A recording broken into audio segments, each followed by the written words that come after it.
Imagine someone shooting down 13 people in broad daylight. It would be considered a rarest of rare crime and stringent action would be taken, right? Now imagine if police officers shoot down 13 people in an unprovoked and indiscriminatory manner. Would action be taken against them? This is what Tamil Nadu is debating after Justice Aruna Jagadeesan Commission of Inquiry, which was set up to look into the murders of 13 people on May 22, 2018 in the Thoothukudi district of Tamil Nadu during the Sterlite protest, has found that police action was indiscriminatory and it was an act of cold-blooded murder.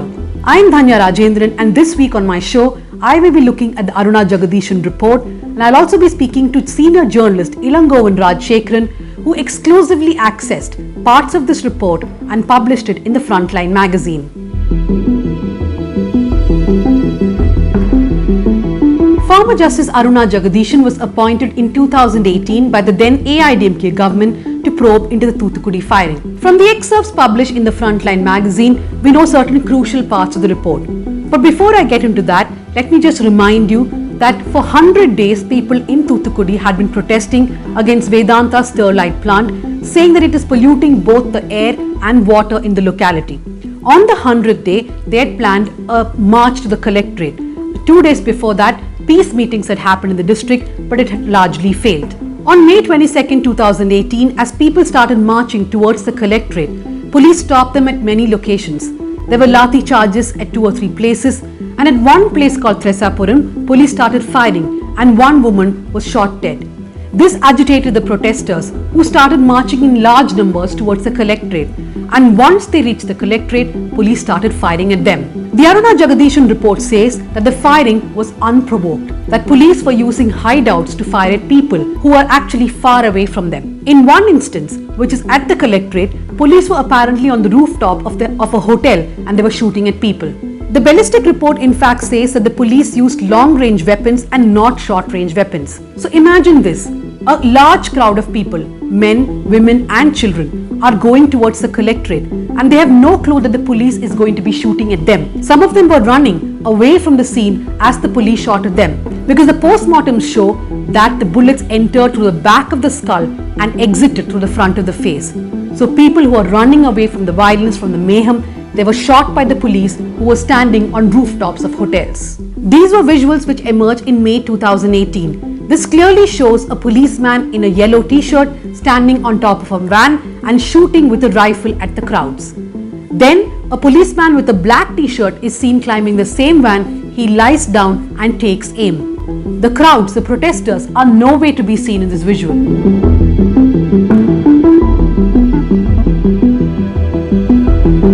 So how did things reach this point? The commission has found fault with many government officers, including the then collector N. Venkatesh and several senior police officers. The collector, the commission report says, did not attend the peace meeting. He did not impose a curfew on the entire district, but imposed a curfew only on the limits of certain police stations. And on the day the protest happened, which is May 22, 2018, the collector was not even in the vicinity of the collectorate, though he knew in advance that the protests were going to happen. The commission says this was gross negligence and abdication of responsibility. Now to the Inspector General of Police, Shailesh Kumar Yadav. The commission says that this senior police officer in command did not plan things properly in advance. And on that day, he was not even kept informed that firing had happened in various locations, including the collectorate. The commission says that the firing at the collectorate, in which many people lost their lives, happened at the behest of DIG Kapil Kumar Sirkar and DSP Linga Thirumaran. The commission apparently names one inspector, Sudalekanna, specifically, saying that he willingly and exuberantly used a long-range self-loading rifle and opened 17 rounds of fire into the crowds, killing many people. Justice Aruna Jagadeesan submitted her report to the DMK government in May 2022. We only know about the excerpts that came in Frontline magazine because after that the report has been kept under wraps. Families of victims, people from Thoothukudi, activists are all demanding that the entire report should now be made public and tabled in the assembly as soon as possible. We do know that the commission has said that Sterlite was not responsible for anything that played out that day. But what is not clear is whether Aruna Jagadeesan has found that certain political groups or local groups were part of inciting violence. The big question in front of us now is what will the DMK government do? Law Minister S. Raghupati has said that the report has been sent to various departments and their opinions will be taken before it is placed in the assembly. Remember that the government also has to give an action taken report as it places the commission report before the assembly. So what action will the DMK take against the police officials? That is being keenly watched. But the dilemma the government faces now is that the CBI probe into the same incident has not found any police officer guilty. The CBI has in fact not booked any officer. So what will the government do? To discuss this is senior journalist Ilangovan Rajasekaran, who in fact broke the story for Frontline. He's a journalist who has covered Tamil Nadu for many decades. He's been covering issues of rights and rights violations, and he has seen many political and social movements in the state. Thank you very much, Mr. Ilangovan Rajasekaran, for joining me here on the News Minute. I want to start by first saying congratulations, Mr. Ilangovan. You broke this really important story, which has created such a buzz in Tamil Nadu and outside. But there's also a controversy. The AIADMK, after the report came out in Frontline, has been continuously saying who leaked the report, how did this journalist get it? That's the question that they're raising. What do you have to say about that? Yeah. This is for first time I am facing this. To be very frank with you, I have published just 2 years back. I published the most sensitive Commission of Inquiry report on the Dalit youth illustration of Dharmaburi. I only exposed that Commission of report. Still today it has not been tabled before the assembly. Why not? They asked that question. Just prior to that, still AIADMK government was there. Shahayam's Commission of report was also published by me, was exposed by me. It was still today, it has not been tabled before the assembly. Why don't they do it? See, my job as a journalist is to let the people know what is happening. See, Commission of Inquiry, instead of, as you said, instead of discussing about the issues, very sensitive and very humane issues which you should have dealt with, you are just barking on the wrong side, going behind the issue, who leaked it and why should he leak it, where was the, see, what is the reason? As a journalist, you and I know very well, can you keep quiet if you have a good material in your hand? It has to go to the public. That is what we have been asked to do. We are here in a democracy. I did my job. This I have been doing for a long time. Not this is the first time, but this is the first time I received such a kind of reactions, very negative reactions. Instead of going and discussing about the tragedy that had taken place, instead of going and discussing about the deaths that had taken place, instead of going and discussing about the way the district administration handled its own people. Can you imagine? I am telling you, can you tell me that 13 persons killed in police firing in one day? You just tell me. That is ultimately not only unprovoked, it's inhuman. I'm saying that former AIADMK ministers like Jayakumar are continuously raising the question of who leaked the report, because they're also scared that at the end of the day, their government is going to be blamed for the death of all these people. That is it is all there. Commission of Inquiry is not the final verdict. See, that the government, Tamil Nadu government, can initiate another inquiry, even if it wants to. Even another Commission of Inquiry also can be instituted. Absolutely no problem. There is a space in the law. So, and it can order a separate independent inquiry based on the reports of the Aruna Jagadeesan committee. In fact, this Aruna Jagadeesan committee was appointed by the same AIADMK government when the CBI inquiry was on. Why should they do it? When they could have easily kept quiet. CBI inquiry was on. Why should they do constituted an Aruna Jagadeesan committee? See, at that time, the political situation was different. At the time, they did an escapist attitude. It was just basically an escapist attitude. At the time, they wanted to keep everything cool, so they constituted. But the report, if it is not as per, see, I could access only to the portions of the report. I don't know, that's around 2,500 to 3,000 pages. That's what the sources say. I don't know what this Justice Aruna Jagadeesan would have come to a conclusion about the other aspects, the involvement of other people, the involvement of other outfits, the involvement of if any political outfit. She only could. I have no access to that.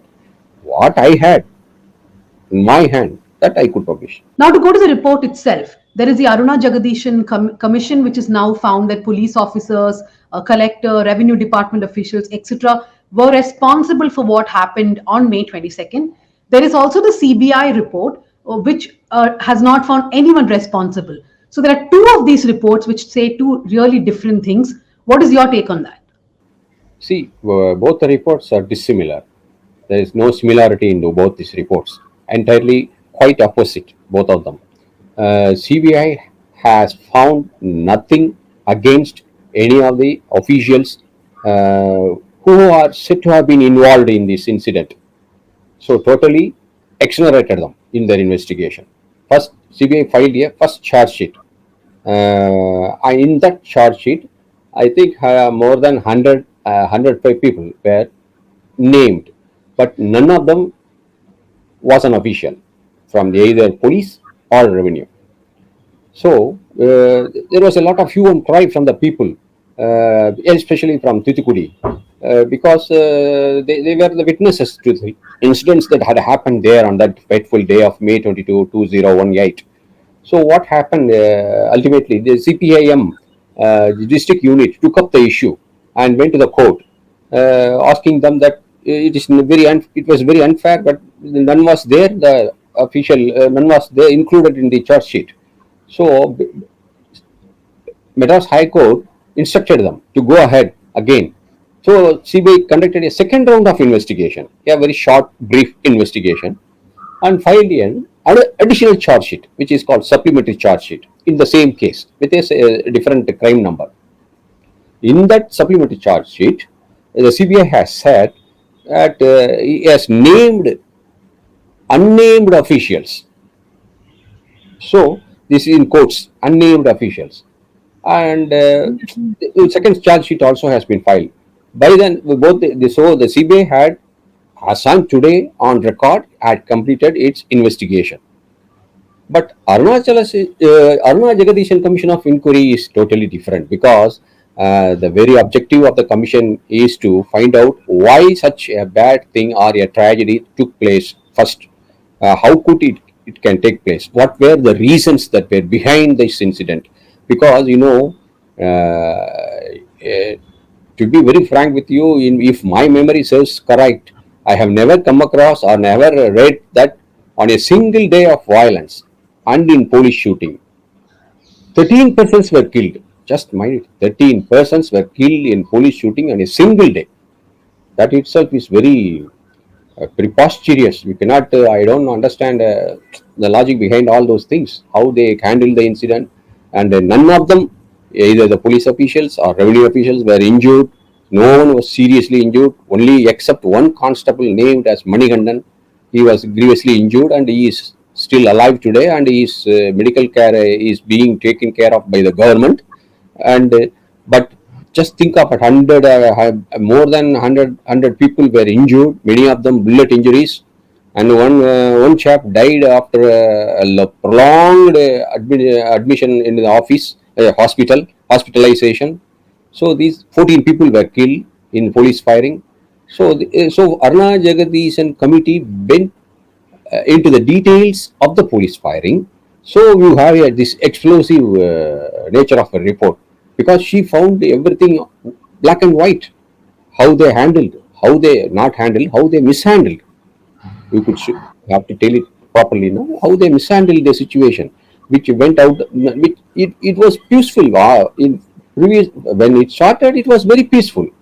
The people wanted to, that was what they told me when I went there the next day. The people wanted to go and submit a small petition to the collector, district collector, saying that we needed to close that industry permanently, because everywhere, every time the industry goes, it comes to this court, the litigation is there, they were opening the industry, again they are closing it. So they wanted a permanent closure. This is what, there is a difference. CBI and the Commission of Inquiry. So what happens now when there is a difference? For example, Aruna Jagadeesan is indicted, according to what you've reported, many police officers for unprovoked firing, but CBI does not name. So what can the government do now when there are two reports in front of them? Yeah, government, as a state government, it cannot intervene in the CBI inquiry. It has to go as it is. It has to take its legal course of action. People might not be happy or might not be satisfied with this report. They might go against it. Something might happen. But the Commission of Inquiry, based on the Commission of Inquiry report, already the Tamil Nadu government has announced that they have already sent instructions to the concerned departments to take action against the officials. So it confines to departmental action. That is what we presume. I don't know what is that behind this. It is clarity. It lacks clarity. The Minister of Law has said. So, Commission of Inquiry, what the Tamil Nadu government should do now, while filing the action taken report with the final report of the Commission before the Legislative Assembly, it should also, it can, not it should, I cannot suggest, it can order a separate inquiry against the officials concerned. There is nothing wrong. There is no legal binding that they should not do because CBI is there. They can also do that. So if I can rephrase my question, what I mean to ask is that since a CBI report did not find did not name any police officer, could the Tamil Nadu government now also face a lot of pressure from the police department to not really take any action based on the Aruna Jagadeesan report? Yeah, it must be there naturally. You have put me in a very, very in the position because those officials who were involved in that incident are top police officials today. One is an ADGP, another is an IGP, another is a DC. All the top first three, they are serving here at Chennai itself, and there must be some pressure from them also. I don't know if they want to serve the people's wish and well, they have to do something. No, as legally they can do anything. They should find out whether these top police officials were really involved in the incident or really responsible for the loss of the life. Okay, thank you very much, Mr. Ilangovan Rajasekaran, for speaking to us. And yes, the discussion should be on the report itself, on the human rights violations and on the lives that were lost, not about who leaked it, why did you publish it, because that is what a journalist's job is, to tell the public what these inquiries have found, who is responsible and who should be held accountable. Thank you very much. Thank you so much, Dhanya. Thank you so much.